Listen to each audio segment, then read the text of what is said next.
చంద్రుని చినుకై గదిలో చినుకై సంపంగి మూలకై ఉండాలి. ఇంకొక నీడై ఇంకొక ప్రాణమై 20 ఏళ్ళై ఉండాలి. నాకొక గర్ల్ ఫ్రెండ్ కావాలిరా,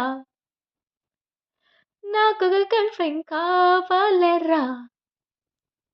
గర్ల్ ఫ్రెండ్స్ అంటే బాయ్స్ కి బూస్టే కదా, గర్ల్ ఫ్రెండ్స్ లేని లైఫ్ బెస్టే కదా. గర్ల్ ఫ్రెండ్ కావాలే 16 ప్రాయంలో నాకొక గర్ల్ ఫ్రెండ్ కావాలి. నేటి సరికొత్త జాజి పువ్వల్లే నాకొక